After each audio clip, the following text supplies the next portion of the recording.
Vamos orar ao nosso Deus. Feche os seus olhos. Obrigado, Senhor, por tudo que o Senhor nos dá.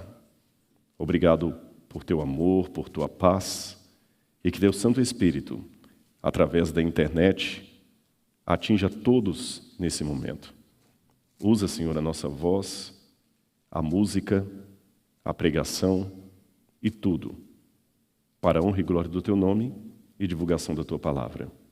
Por amor de Jesus nós oramos. Amém, Senhor. Você agora começar a convidar as pessoas para poder entrarem aí, participarem do canal e assistirem o sermão. E se você gostar, você vai se inscrever, tá bom? Ativar a sininho de notificações, tudo que eu falei. Hoje nós vamos falar sobre, continuar a história de Jesus, mas falando sobre o chamado dos 12 discípulos de Cristo. Bom, você conhece a história de Cristo. E eu poderia dar o nome desse sermão, da escolha dos 12 discípulos, como a escolha dos menos prováveis. Eu vou começar o nosso bate-papo aqui, fazendo uma pergunta para você. Como você acha que era a educação nos tempos de Jesus? Pode colocar na tela aí. Como seria a educação nos tempos de Cristo? Eu vou, de certa forma, dar para você, já que nós estamos num ambiente acadêmico, muita gente pergunta, tá, hoje nós estudamos, mas na época de Jesus, como é que eles estudavam? Com quantos anos entravam para o ensino médio, se havia ensino médio? Então, eu vou mostrar para vocês como é que era o processo. Em primeiro lugar, a educação no tempo de Jesus, lembra que eu falei no primeiro dia que o professor sempre ensinava sentado, porque era o mais fácil de aprender? Por isso que eu estou sentado aqui. Relembrando o que eu falei lá naquela ocasião, eu disse que no Antigo Oriente Médio, coisas importantes não poderiam ser ditas em pé, mas com calma, sem pressa, sem o perigo de hoje, do tempo, do relógio. Então, por isso que o professor sentava e explicava. Mas saindo dessa prática corriqueira para o ensino mesmo, como é que funcionava nos tempos de Jesus? Bom, olha aí essa coluna, essa é chamada coluna de Trajano. A coluna de Trajano, ela tem na base todo um texto em latim, onde diz que o povo e o senado romano oferece ao filho de Nerva, Trajano, essa coluna como um gesto de toda a população, correto? Agora, o interessante é que essa coluna, ela tem a inscrição embaixo, mas ela tem vários painéis com desenhos das conquistas, das vitórias do imperador romano. Então a pergunta que se faz é o seguinte, será que o pessoal sabia ler ou escrever? Porque se eles colocavam aqueles monumentos ali, qual a percentagem da população do Império Romano que sabiam ler ou escrever? Porque se o imperador colocava a propaganda dele, é porque o povo sabia ler, ou de repente não. Há alguns historiadores que pensam que a população romana não sabia ler ou escrever em grande parte. Eu vou mostrar para você daqui a pouquinho um livro que fala sobre isso. E que quando havia um monumento escrito, era apenas para um aristocrata poder se orgulhar perante um outro aristocrata. Não era para o povo ler, não. Era apenas para dois acadêmicos começarem a competir um com o outro. Mas a grande massa, o povo, no Império Greco-Romano, não sabia ler nem escrever. Olha esse livro aí que eu vou mostrar para vocês. Esse livro, ele fala justamente que a alfabetização, ela era baixa no período romano. Ela estaria em torno de 5 a 10% da população. William Harris, que escreveu esse livro, ele é questionado na academia. Muita gente acha que ele está sendo muito pessimista, mas uma grande parte dos acadêmicos pensam que ele está correto, que apenas uns 5 a 10% da população sabiam ler ou escrever. Esse número talvez aumentaria para uns 15 a 20% se fosse uma cidade grande como Roma. Mas, comparado a todo o império, era uma ínfima parte daqueles que sabiam ler ou escrever. Isso, de certa forma, está refletido num texto bíblico. Se você está com sua Bíblia em casa, e aqui também, abra comigo a Bíblia no livro de Apocalipse. Apocalipse, capítulo 1. Apocalipse, capítulo 1, versículo 3. Abriu aí na sua Bíblia? Está acompanhando com a gente? Então vamos lá, vou ler para você. Bem-aventurado aquele que lê, e bem-aventurados aqueles que ouvem as palavras da profecia e guardam as coisas nela escritas, pois o tempo está próximo. Algumas Bíblias mais antigas tinham uma tradução errônea disso aqui. Eles diziam, bem-aventurados aqueles que ouvem e aqueles que leem, ambos no plural. Mas o texto grego diz diferente. Bem-aventurado aquele que lê, um só, e aqueles que ouvem. É porque nos tempos greco-romanos e o tempo em que a Bíblia, o Novo Testamento foi escrito, um livro era muito caro para ser produzido. Só para você ter uma noção, uma folha de papel, de papiro, do tamanho mais ou menos de uma folha sulfite, custava de 2 a 4 denários cada folha. Só para você ter uma noção quanto significa isso, um dia de trabalho braçal era 1 denário. Então, 2 a 4 denários, você tinha 4 dias de trabalho braçal para comprar uma folha de papiro. E olha que eu nem coloquei nessa conta aí o preço da tinta, da caneta, do papel, ou seja, era muito caro produzir um livro. Então as pessoas não tinham livros à vontade para colocar debaixo do braço e levar para um lado ou para o outro. Quando uma pessoa muito rica comprava um livro, encomendava um livro a um livreiro, era como se fosse alguém comprando um Porsche, um carro, assim, uma Ferrari, uma coisa muito cara. Era um investimento muito pesado para um só indivíduo. Por isso que era o governo que tinha a maior parte das bibliotecas. Agora você pode perguntar, e o que tem tudo isso aí a ver com os 12 apóstolos? É porque, como eu vou explicar para você daqui a pouquinho, os 12 apóstolos, estou aproveitando bem o ambiente acadêmico para falar isso, começaram como 12 alunos de Jesus. Jesus era um professor que começou o seu ministério de maneira pedagógica, didática, escolhendo 12 discípulos, isto é, 12 alunos. Por isso que eu estou começando com esse contexto. Se Jesus era um professor e os discípulos eram alunos, como é que era o sistema de aprendizagem naquela época? Qual a percentagem da população que sabiam ler ou escrever? Já falei com vocês que alguns afirmam que era pouco a quantidade de pessoas que sabiam ler ou escrever. Mas eu falei que essa ideia também é questionada na academia. Vou mostrar para você porquê que alguns acham que o percentual dos que podiam ler seria um pouquinho maior. Veja aí na sua tela. Você está vendo 4 tabuletazinhas escritas em latim. Esses são textos antigos do forte romano de Vidolanda, que fica próximo à muralha do imperador Adriano, no norte da Inglaterra. Essas tabuinhas que você está vendo aí são bilhetes trocados por pessoas de diferentes patentes no exército. Então, o que eles estão deduzindo? Se apenas uma elite pudesse ler ou escrever, nós não teríamos esses bilhetes escritos por mãos diferentes, por pessoas diferentes. Então, pode ser que o número daqueles que sabiam ler ou escrever fosse um pouco maior do que simplesmente 5 ou 10% da população.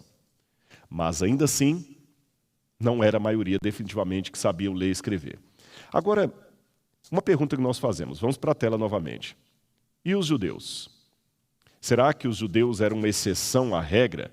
É que, de acordo com o Talmud, das vantagens do privilégio judaico era ensinar para as crianças, desde pequenas, as Sagradas Escrituras.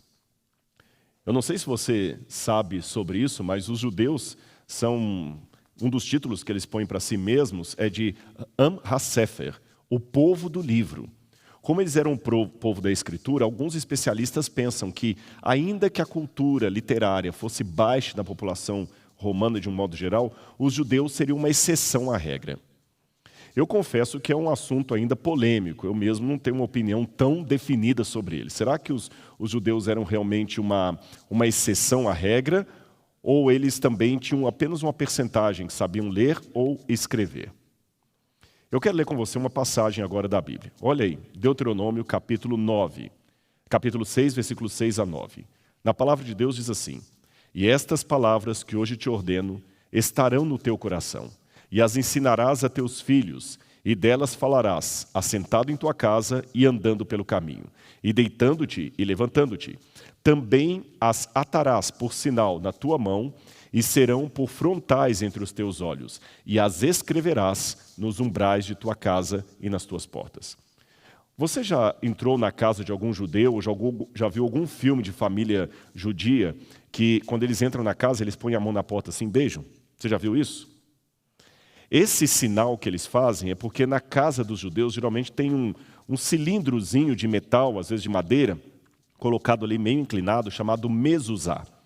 E eles escrevem ali uma porção da lei de Deus, uma porção sagrada de bênção para aquela casa, e é uma tradição que já vem desde a época de Moisés, desde a época do Deuteronômio. Então, alguns acreditam que para o judeu ter o ato de escrever aquilo e colocar no umbral da casa e ensinar por filho a palavra, pode ser que os judeus tinham uma possibilidade de serem mais letrados que o resto da população. Como eu falei, uma certeza absoluta nós não temos, é apenas uma inferência. Agora, seja qual for a atitude que nós tomarmos, é fato de que a maior parte do judaísmo não tinha acesso às grandes escolas, como aliás é até hoje. Você sabe que o ensino ainda, principalmente em países como o Brasil, ainda é caro, bastante caro. Não é qualquer um que consegue estudar nas melhores universidades do mundo, mesmo nos Estados Unidos. Para estudar em Yale, em Harvard, você tem que ter um bom pacote de dinheiro, uma boa poupança para estudar nesses lugares. E no tempo de Jesus não era muito diferente. Pouquíssimas pessoas tinham acesso aos grandes ensinos. Eu vou explicar a você como é que funcionava o processo educacional da época de Jesus.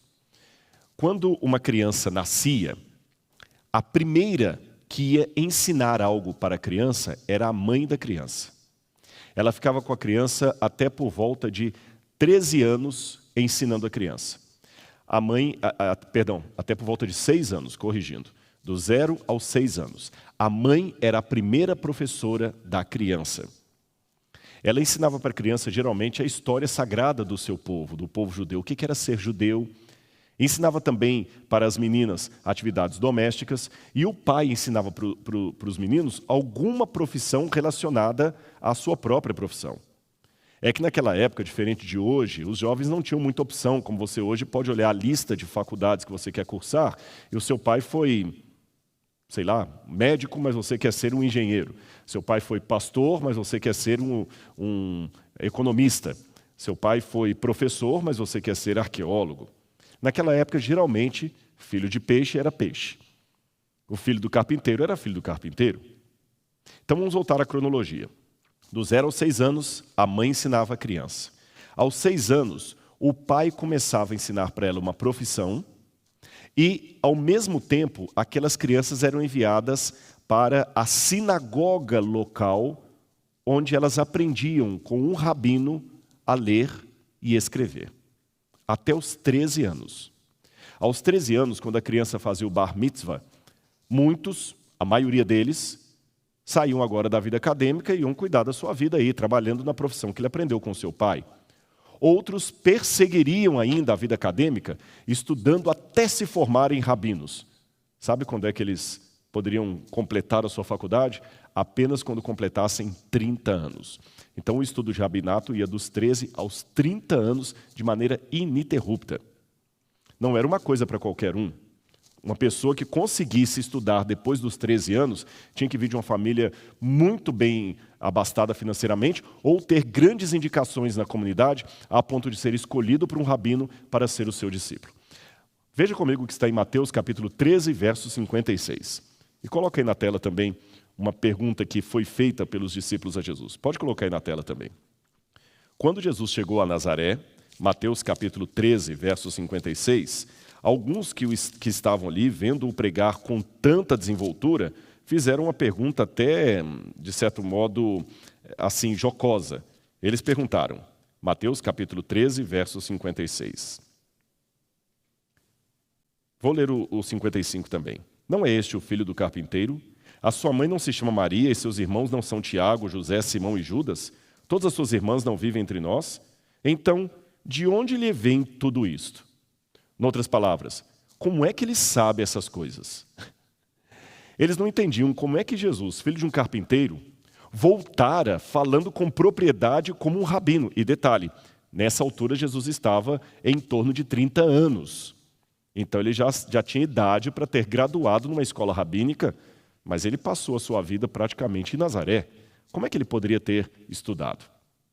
Bom, se eles se admiraram de Jesus saber tanto assim as Escrituras para ensiná-las, você vê que não era todo mundo que era tão culto assim como nós podemos imaginar. Um rabino era alguém que era considerado um grande expoente. Ele era um líder máximo. Um detalhe que eu gostaria de corrigir na compreensão popular de muitos, o rabino não era necessariamente uma autoridade política na cidade. Eu sei que muitos filmes mostram assim. Os rabinos, eles eram até conselheiros e tudo, mas os rabinos eram professores. Eles não podiam cobrar por ensinar. Isso é interessante. Os rabinos não podiam cobrar para dar aulas na sinagoga. Então, o trabalho de um rabino era um trabalho até, como eu diria, de altruísmo. Havia rabinos que eram itinerantes. Eles ficavam um tempo numa cidade, depois noutra cidade, noutra cidade, noutra cidade. E a população da cidade ajudava a mantê-lo, na sua manutenção ali. E de sua família também. E ele ensinava ali naquele lugar. O rabino, às vezes, ele podia ensinar só no Shabat, ou seja, escola sabatina. Ele ensinava só no Shabat e durante os outros dias da semana, ele tinha uma profissão para se sustentar. Um rabino não podia ser alguém rico e ele não era necessariamente o chefe da sinagoga. Eu sei que hoje, numa sinagoga judaica, se você entrar lá, o chefe da sinagoga vai ser um rabino, mas naquele tempo não era necessariamente assim. O rabino era apenas um professor ali, e o chefe da sinagoga era um outro cargo bem diferente. Mas, embora os rabinos não tivessem poder político, eles tinham muita influência, principalmente junto aos escribas e fariseus. E agora vem uma surpresa. Era um grande privilégio ser aluno de um grande rabino. Era algo que trazia orgulho para a família, você entendeu? Aliás, não precisa ir muito longe. Mesmo hoje, algumas carreiras dão orgulho na família. Quando o pai fala assim, aqui está meu filho, ó, passou em medicina, 3º lugar na FUVEST, medicina, meu filho vai ser médico. Tem um orgulho familiar assim, né? Em ambientes religiosos, meu filho está estudando para pastor. Naquele tempo também, um jovem que seguisse a carreira acadêmica depois dos 13 anos, trazia grande orgulho para a sua família. Até hoje em Israel, você vê que para ser um rabino, você tem que fazer uma estivá, que é uma escola rabínica. Na época de Jesus, não era tão formal assim o título. Tanto é que ele foi reconhecido como rabi, mesmo sem ter estudado na escola dos rabinos. Hoje não, para você falar que é um rabi, você tem que ter um título expedido pelo grande rabinato de Jerusalém, de Israel. Não adianta você falar, eu sou rabi, se não tiver esse título lá, e fazer uma estivá, que é uma universidade deles. Ou seja, é um curso muito, muito sério e muito acadêmico e muito detalhado. Na época de Jesus ele era mais livre, era um curso mais livre. E Jesus foi um rabino reconhecido como tal por seu grande conhecimento. E é lógico que Jesus, sendo um grande rabino, muitos jovens queriam estudar com um grande rabino. Mas aqui vinha um detalhe curioso. Olha aí na tela e você vai ver qual é. Não havia uma espécie de vestibular, senão a escolha final do próprio rabi. Era o rabi que escolhia os seus talmidim, ou os seus alunos. Volta para mim que eu vou explicar para você o que significa essa palavra talmidim. Você já ouviu falar da palavra Talmud? Talmud, ou o grande ensino, Talmud pode ser traduzido como o grande ensino, são uma série de documentos que os judeus criaram ou escreveram desde o ano 90 até o ano 250 depois de Cristo, que explica toda a teologia judaica, todos os usos e costumes, a ética, a moral, passagens da Bíblia. O Talmud é o grande ensino. Em hebraico, Talmid significa aluno. Então, Talmidim são alunos, discípulos em hebraico. Se você fosse um jovem daquela época e estivesse com seus 13, 14, 15 anos, talvez o grande sonho do seu pai seria se você pudesse entrar numa escola rabínica.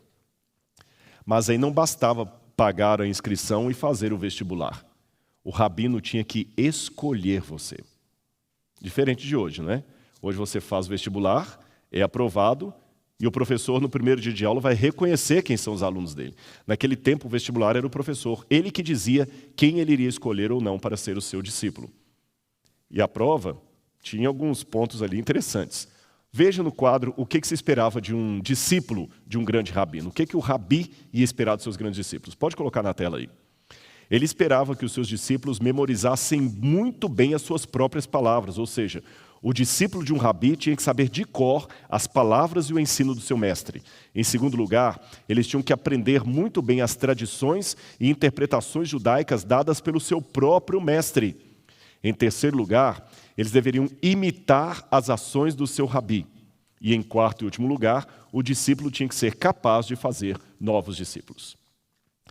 Agora imagine a situação. Na Galileia, você tinha ali alguns jovens que jamais imaginavam ser escolhidos por um grande rabi, porque eles eram jovens provincianos, de cultura rude, alguns deles pescadores, um coletor de impostos, a última profissão que alguém poderia ter.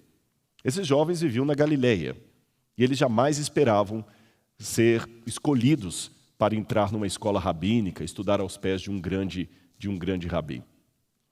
Mas aí a Bíblia fala que um dia João Batista estava pregando lá no deserto da Judeia. João Batista não era necessariamente um rabi, mas ele era quase um profeta. E muita gente afluía para o Rio Jordão, na Judeia, para ouvir o profeta João Batista. E havia 2 jovens que saíram da Galileia e foram para lá para se tornarem discípulos de João Batista. Um deles chamava-se João, o outro André. Eles eram da Galileia. Olha aí na tela, você vai ver o que eu quero descrever para você. O Evangelho de João diz que o João Batista, quando estava pregando, ele viu Jesus passando e quando ele viu Jesus passando, ele falou com seus discípulos: aquele ali é o Cordeiro de Deus que tira o pecado do mundo. Pode voltar para mim. Ou seja, João Batista mandou que eles seguissem a Jesus. Mas Jesus estava na Judeia? Como é que foi isso? Eu vou abrir um parênteses aqui bem rápido na minha explanação para mostrar num mapa para você a cronologia da vida de Jesus. Isso vai surpreender você. Então vou pedir ao pessoal da produção para colocar esse mapa aí para você ver de casa e o pessoal daqui também acompanhar. Preste atenção. Você está vendo que lá, aqui embaixo tem a cidade de Belém, onde Jesus nasceu, correto? Você consegue ver Belém? Ok. De Belém, quando os magos vieram visitar Jesus e Herodes tentou matá-lo, o padrasto de Jesus, José e Maria, fugiram para o Egito. Depois voltaram para Jerusalém, eu expliquei isso ontem, mas eles não ficaram em Jerusalém por medo de Arquelau e voltaram para Nazaré, que você vê, Nazaré está lá no norte também, com um alfinetezinho vermelho apontando a cidade de Nazaré. 135 quilômetros de distância de Jerusalém, aproximadamente. Só que Jesus teve uma infância terrível em Nazaré. Agora volta para mim que eu vou ler uma passagem para vocês aqui. Você que está acompanhando comigo, abra a Bíblia em Mateus, capítulo 4. Mateus, capítulo 4,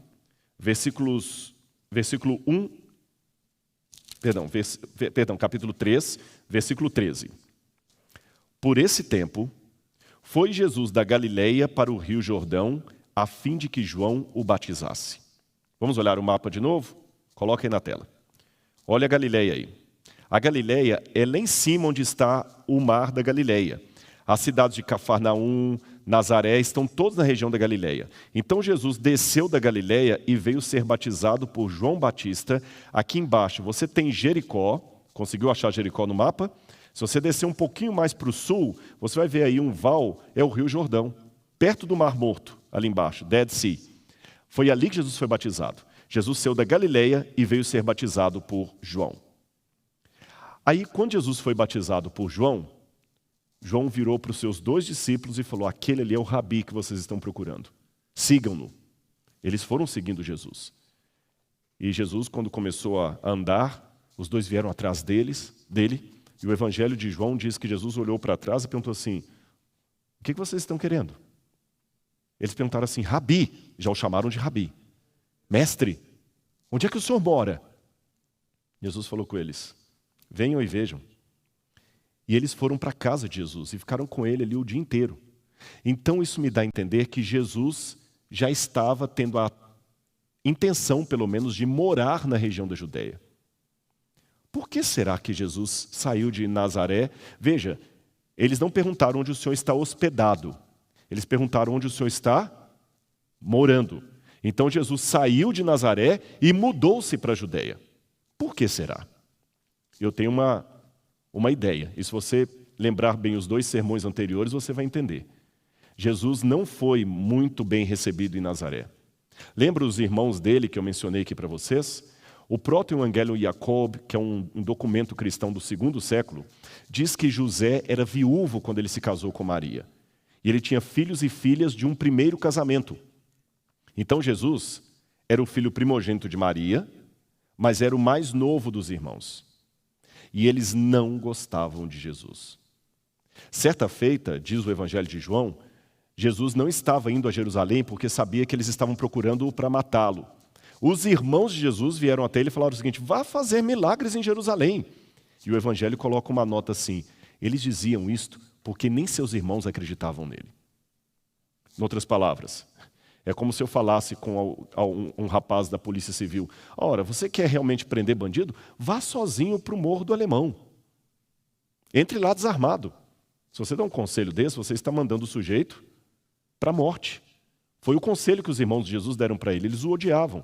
E Jerusalém era pequena. Lembra a história do nascimento virginal que eles não engoliram?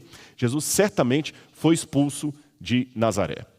E por isso ele foi morar ali perto de João Batista, na esperança de ali começar os seus discípulos, o seu ministério. Só que, para isso, Jesus tinha que primeiro se preparar no deserto. Depois que ele conversa com esses dois discípulos, André e João, coloca o mapa aí, vocês vão entender. Duas coisas aconteceram. Os dois discípulos voltaram correndo para a Galileia, lá em cima onde está o mar da Galileia, e um deles era irmão de Pedro. Falou assim: Pedro, nós encontramos o Messias, é ele. E começaram a divulgar Jesus ali na Galileia. Enquanto isso, Jesus saíra dali da região do Rio Jordão e foi para o deserto, 40 dias, para ser tentado pelo diabo.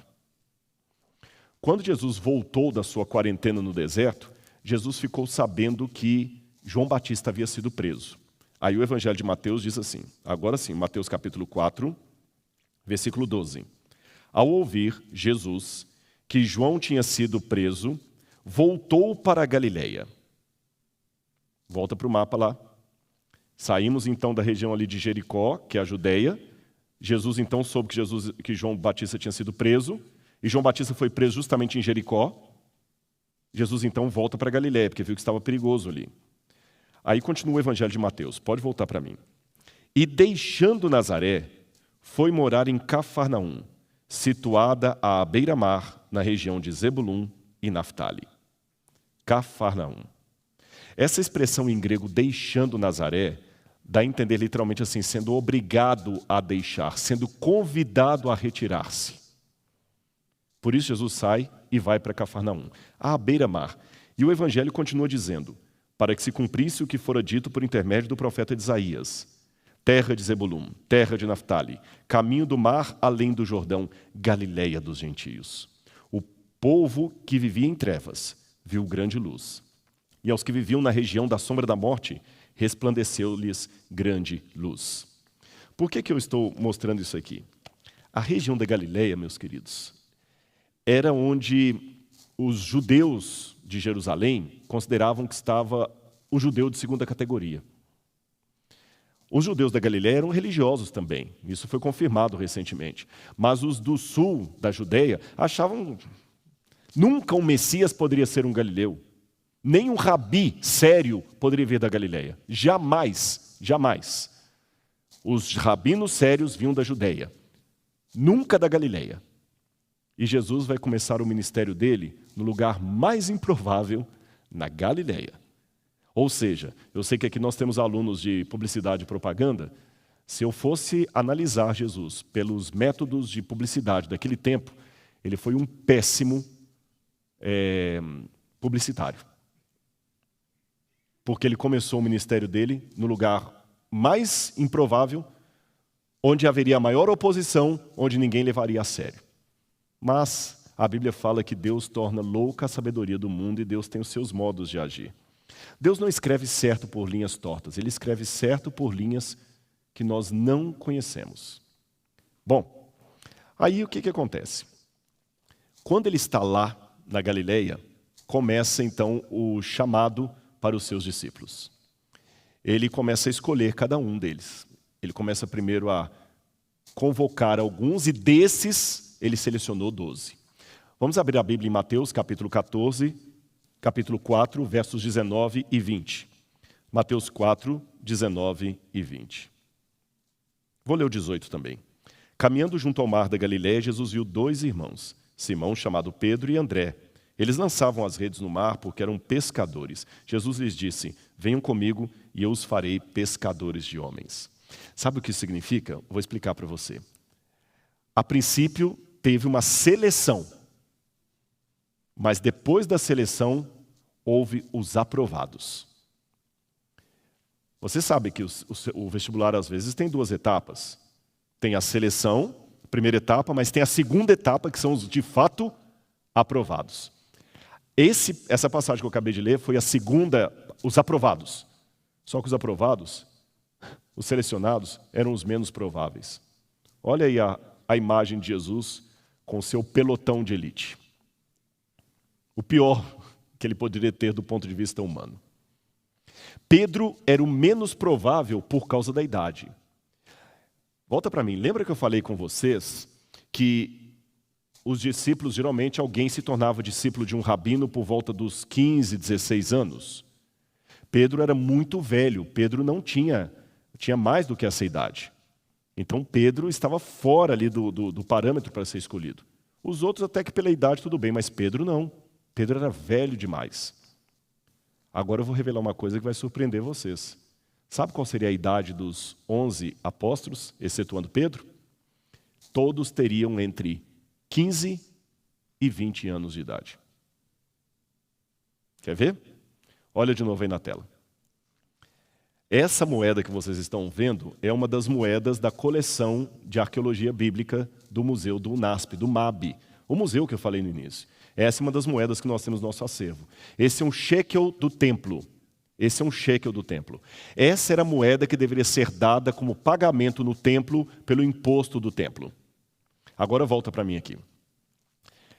De acordo com o livro de Êxodo, uma pessoa deveria dar o shekel do templo somente depois que ele completasse 20 anos.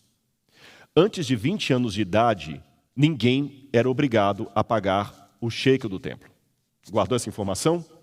Pois bem, deixa eu colocar outra informação para você. Então, se você tinha mais de 20 anos, você tinha que pagar o shekel do templo. Se você tinha menos de 20 anos, você não precisava pagar o shekel do templo. Um dia Jesus estava com seus 12 discípulos na Galileia. Os 12, com ele 13. Alguns questionadores chegaram para ele e falaram assim: escuta, vocês não pagam o shekel do templo? O imposto do templo? Você conhece essa passagem na Bíblia? O que Jesus fez? Ele chamou Pedro e falou: Pedro, para não escandalizá-los, vai lá e pesca um peixe. Pedro pescou o peixe, tirou do peixe uma tetradracma, uma moeda como aquela, e Jesus falou assim: muito bem, Pedro, vai lá e paga por mim e por você. Raciocine comigo. Eram 13. Se Jesus pagou o imposto só por ele e por Pedro, é porque os demais tinham menos de 20 anos e não eram obrigados. Isso eu sei que surpreendeu a muitos de vocês, porque muita gente imagina os 12 apóstolos, 12 homens velhos, com exceção provável de João, mais novinho, mas todos assim bem velhos, bem rudes, não. Então, se você está aí na casa dos 15, 16, 20 anos, foi nessa idade que Jesus recrutou os seus 11 discípulos, excetuando Pedro. Ou seja, não espere você ficar muito velho para pregar a palavra de Deus, ele já está chamando você hoje. Outra prova que eu tenho que Pedro era o único que estava acima de 20 anos é que os rabinos aconselhavam o seguinte: a idade de casamento das meninas, eu falei ontem, era mais ou menos 13 anos, 13 a 15 anos era a idade média que as meninas casavam. E os rapazes, a idade média deles podia ser 18 anos, 18 a 20 anos, a idade que um rapaz casava. E o único apóstolo que é descrito como casado, porque tinha uma sogra, era Pedro. Isso deduz, então, que os demais não eram casados. Se não eram casados, mais um argumento para o fato de que eles tinham menos de 20 anos de idade. Bom, eu dei aqui apenas um exemplo para vocês de como nós podemos deduzir a idade dos 12 apóstolos. E estando entre 13 e 20 anos, eles estão na idade em que os jovens poderiam ser recrutados por um grande rabino. Mas apesar de estarem na idade certa, a maioria deles não tinham qualquer esperança de serem selecionados por Jesus ou aprovados por Jesus. Além disso, eles eram galileus. E como eu falei, os galileus não eram bem-vindos na Judeia. Eu vou colocar uma lista aqui dos defeitos dos galileus que o pessoal da Judeia reclamava. Coloca aí para você ver. Os judeus da Judeia diziam que um judeu da Galileia, o judeu de Jerusalém falava que o judeu da Galileia, ele era o pior judeu que poderia ter. Ali era o pior celeiro, ele só não perdia para o samaritano. Ele tinha um sotaque ruim. O sotaque da Galileia era tão ruim, que havia, volta para mim aqui, havia até uma piadinha entre os judeus da época de Jesus, que você sabe que o judeu ele lê a Torá na sinagoga, e uma vez por ano ele pronuncia o nome de Deus ali no tetragrama. Nas outras vezes ele evita falar o nome de Deus. Então, nessa época de Jesus, eles diziam que nunca deveria ser dada a Torá para um galileu ler em público, porque ele podia pronunciar errado o nome de Deus e ofender os anjos. O sotaque dos galileus era motivo de piada aqui embaixo. Tanto é que quando Pedro abriu a boca e começou a falar lá, todo mundo falou, ele é galileu, olha. O sotaque de Pedro o enganou. E talvez você vai se surpreender, Jesus também não escapou do sotaque ruim da Galileia. Tanto é que quando ele gritou na cruz, Eli, Elahi, Elahi, lama sabachthani, Deus meu, porque desamparaste, alguém falou assim, ele está gritando por Elias? Porque o sotaque era tão pesado que eles debochavam do aramaico falado na Galileia. Então não podia ser o melhor lugar para você escolher discípulos. Outro problema. Os judeus da Galileia tinham uma reputação ruim com os romanos por causa das constantes rebeliões que surgiam de lá. Como eu falei, eram religiosos vistos de segunda categoria, eram provincianos. E mesmo depois dos tempos bíblicos, o ministério dos apóstolos continuou desconhecido. Volta para mim. Isso é uma coisa que esses dias eu parei para pensar. Os únicos discípulos de Jesus, dos 12, que nós temos informação mais concreta a respeito deles, é Mateus, que escreveu o Evangelho, Pedro, Tiago, ali no comecinho, e alguns intercursos ali de Filipe. Mas fora isso, onde é que está o grande ministério de André? Tem lendas e tradições tardias, medievais, mas nós nem sabemos qual foi o sucesso deles.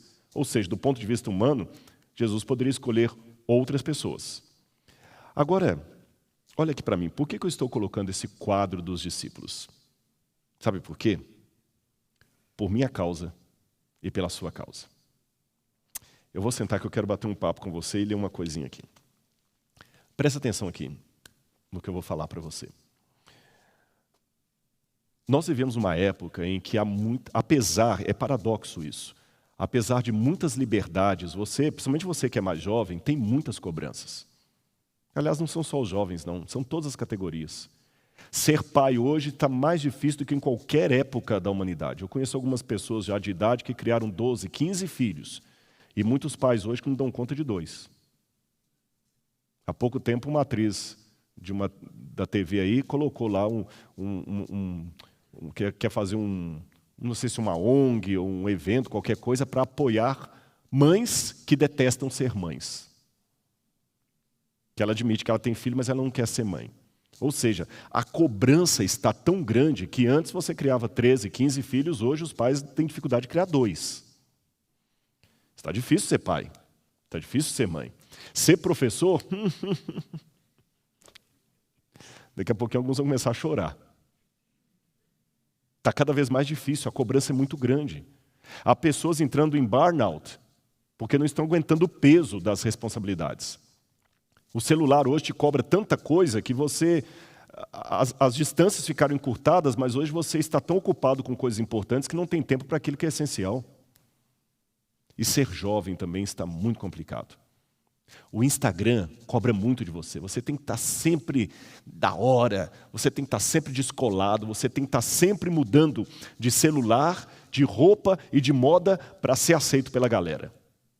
Mudando até de linguagem, porque as expressões de hoje já não serão as daqui a algum tempo.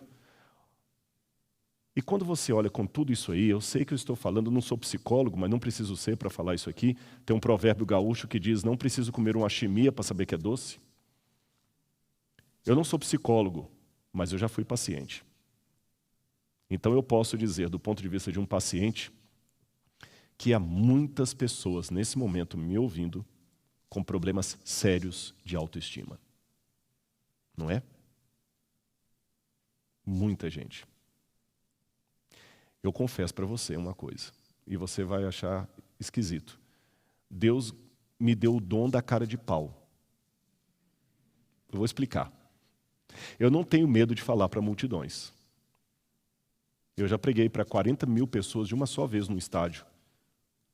Em Angola, nós temos alunos angolanos aqui. Eu não tenho problema nenhum. Ligou a câmera, pá, eu não tenho medo. Mas não tem uma vez que eu desça do púlpito confiante do que eu fiz. Eu nem gosto de assistir vídeos dos meus sermões. Sabia disso? Eu luto constantemente ainda com algumas armadilhas do problema de autoestima que ainda me assaltam. E por que eu tenho coragem de abrir o meu coração e falar isso para você? É porque eu quero chegar ao seu coração. Porque você talvez tem problemas também de não acreditar em si mesmo. Aliás, tem muita gente que vai para o outro extremo. Ele se torna arrogante. Sabe por quê? É porque ele se sente tão zero à esquerda, tão zero à esquerda. Lembra aqueles filmes das patricinhas de Beverly Hills? Aquela menina que se acha tal. Você vai ver no fundo, ela se sente desse tamanhozinho, por isso que ela tem que botar muito laque no cabelo, tem que colocar muita maquiagem, muita saia curta, porque ela acha que por ela mesma ela nunca será amada, então ela tem que ser algo que ela não é. Sensual, provocante, seguidora de Anitta. Os rapazes, do mesmo jeito. Ele acha que se ele não for fera, que briga, que tem coragem de ser velozes e furiosos. Eu hoje vim de Campinas com a minha esposa. Falei, gente, que estupidez. Uns 5 ou 6 rapazes saindo ali de Arthur Nogueira, empinando a moto com a menina na traseira. Eu falei, eu não sei quem que é mais doido, a menina ou ele. Desculpe se o que eu vou falar aqui até é politicamente incorreto. São pessoas que eu penso assim, se tiver uma diarreia, a cabeça murcha. Mas sabe por que tem isso? Eu vou dizer você por quê. Esperar o pessoal terminar de rir.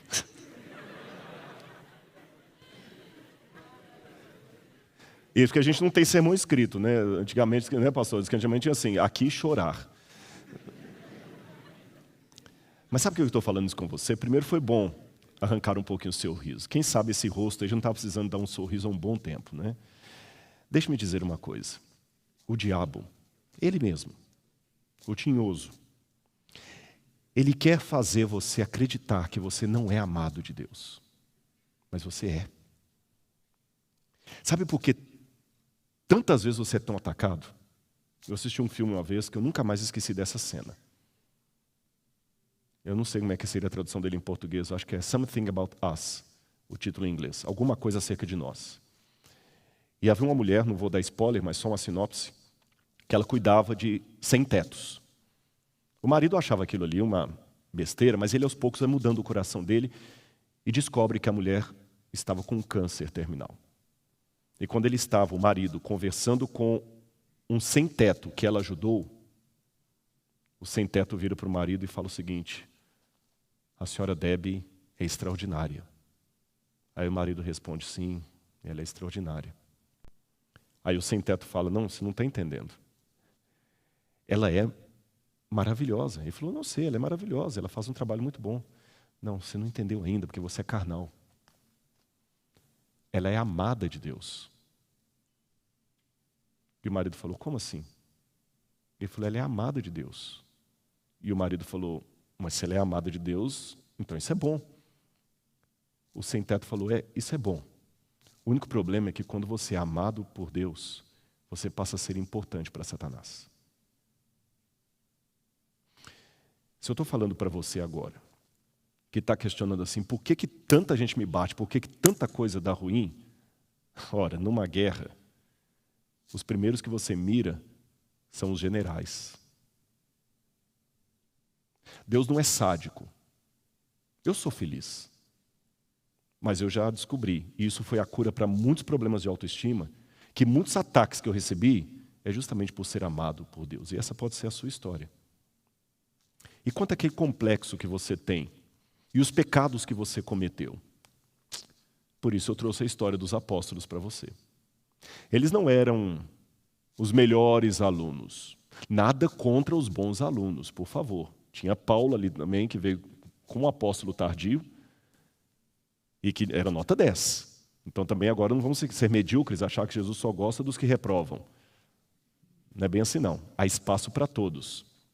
Mas pegando especificamente o grupo daqueles 12 ali, eles talvez não seriam os alunos que tirariam a medalha de matemática na universidade. Nem seriam o Dream Team da Universidade de Jesus. Aliás, sabe o que eles seriam? Eu vou ler uma coisinha aqui no meu celular para você. Imagine por um instante comigo que na época de Cristo, aqui nós temos alunos de administração, você sabe que tem a consultoria de negócios. Quando você quer abrir uma empresa, você faz uma consultoria primeiro, não é? Imagine que o reino dos céus que Jesus estava pregando fosse uma empresa. Vamos imaginar, só por imaginar.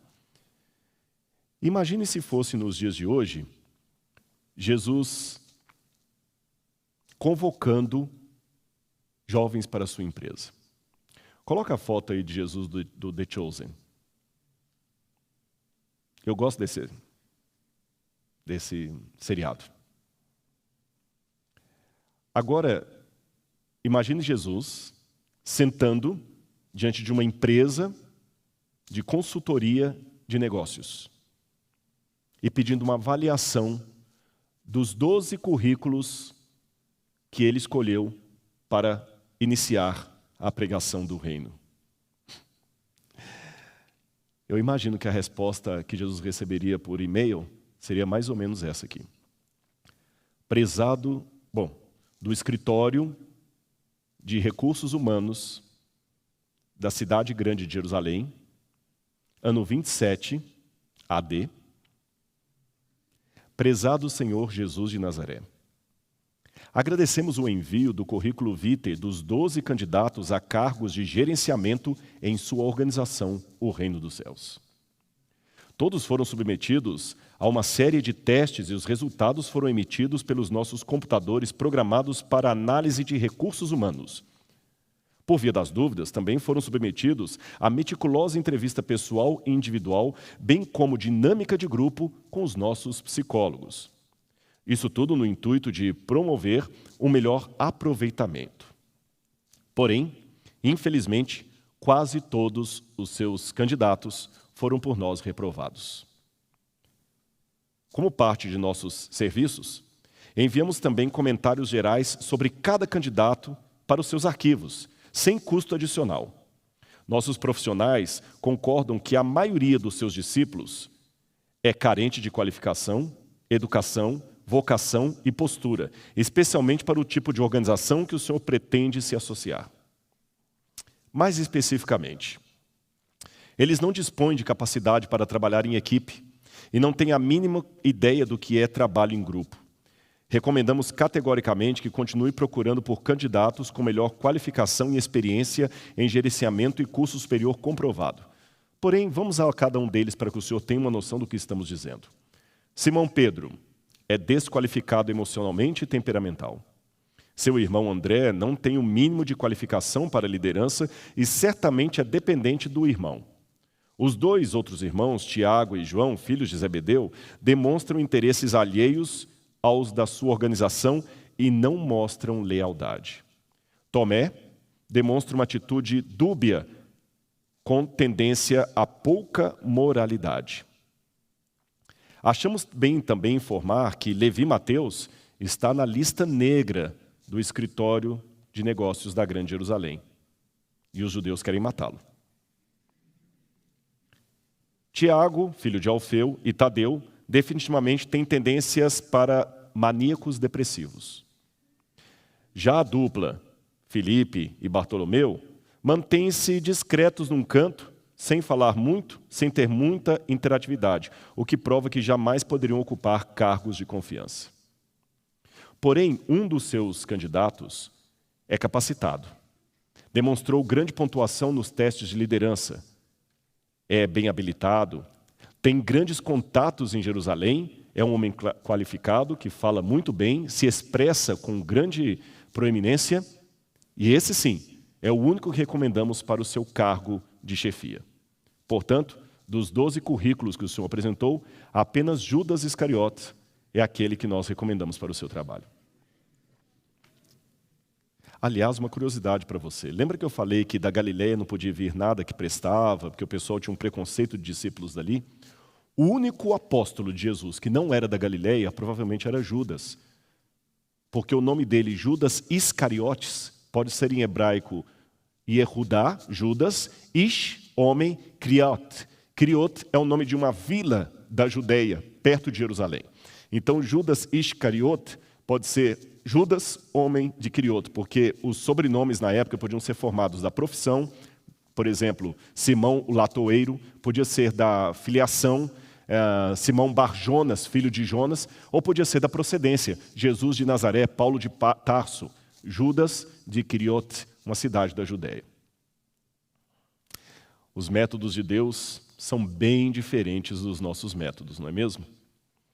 Eu fico até imaginando quando Jesus subiu ao céu, os anjos foram recebê-lo, olharam lá para baixo e perguntaram assim: Senhor, que coisa, hein? Quais são os seus novos planos? E ele disse: eu não tenho novos planos. São eles que eu quero para o meu reino. E aqueles homens, desastrados, desqualificados do ponto de vista humano, foram os grandes apóstolos do nosso Senhor, cujos nomes estão escritos nas 12 portas da Nova Jerusalém, exceto o de Judas, que seria o mais qualificado deles. Eu não sou contra a qualificação acadêmica, nem a busca por excelência, seja na profissão, nas artes, de maneira nenhuma. Mas eu gostaria de dizer para você que mais importante do que aquilo que o mundo cobra de você é aquilo que Deus pode oferecer para você, uma nova vida. E é interessante, foi até a meditação matinal de hoje que eu li, do pastor Amin Rodor, a de hoje, cada dia de um autor.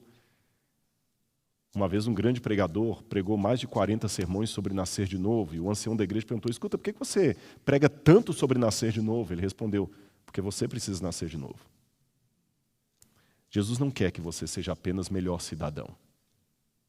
Ele não quer que você seja apenas melhor filho. Ele quer que você seja nova criatura. E olha, você pode esquecer tudo o que eu falei,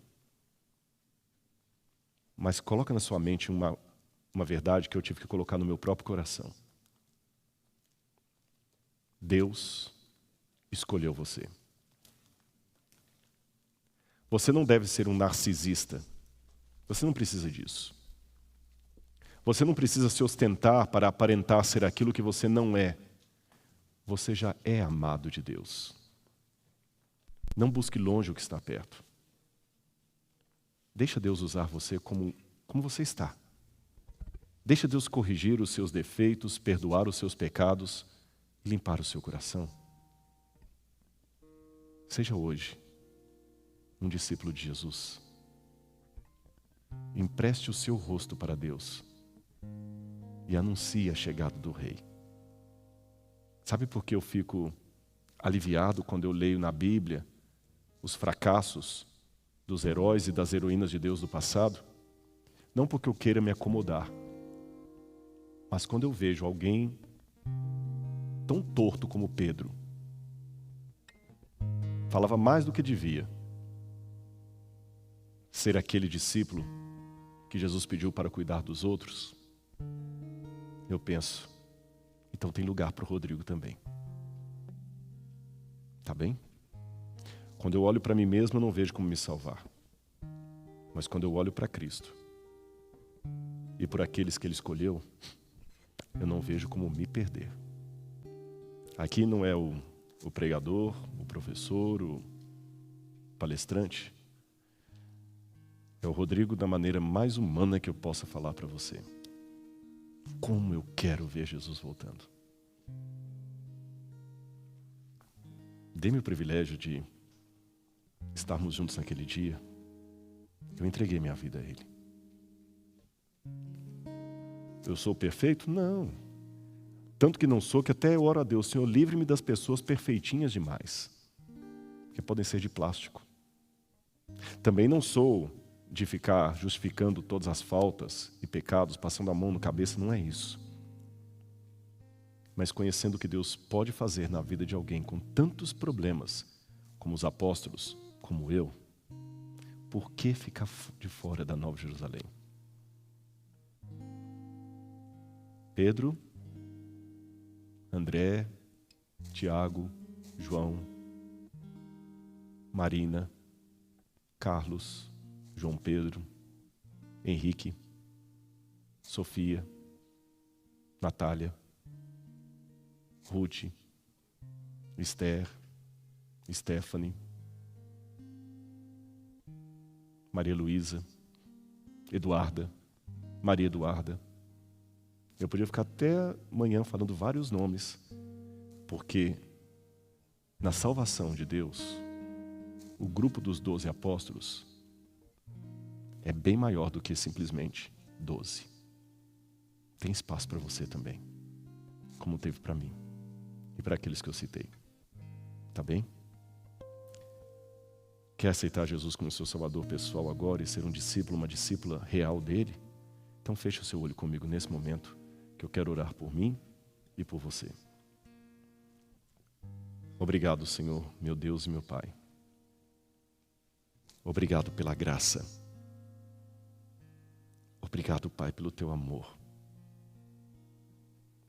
Eu não sei, Pai, como é o rosto daqueles milhares que estão agora conectados conosco através de um celular, de um smartphone, de um computador, de um tablet. Mas, por favor, Senhor, alcança-os, como o Senhor alcançou Pedro. Que eles possam deixar as redes e te seguir, às vezes as redes até sociais, as redes até da internet. Que nós possamos te seguir todos os dias. Pai, o Senhor sabe como, a despeito dos meus defeitos e da minha debilidade, o Senhor sabe como eu sempre te amei. Como eu sempre te quis, Senhor, desde a minha mais tenra idade. O Senhor sabe quantas vezes eu não entendi, quantas vezes eu questionei, chorei, sofri, errei, acertei, errei de novo. E essa oração, Pai, que estou falando de mim, eu tenho certeza que é a oração de muitos que estão falando amém comigo nesse momento, em vários lugares do Brasil e do mundo. Assim como o Senhor tem me atendido, ó Pai, atende também os teus filhinhos. Eles são teus, Senhor. Eu os consagro agora no teu altar. Eu os consagro em nome do Deus de Abraão, de Isaque e de Jacó. Eu os consagro pelos méritos de Jesus na cruz do Calvário. Porque Jesus prometeu que tudo que nós pedíssemos ao Senhor, no nome dele, o Senhor nos daria.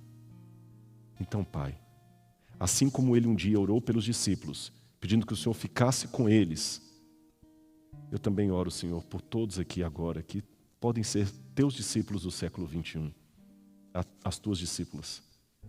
Cuida deles, Senhor. Cuida de nós. Obrigado, Pai. Em nome de Jesus. Amém.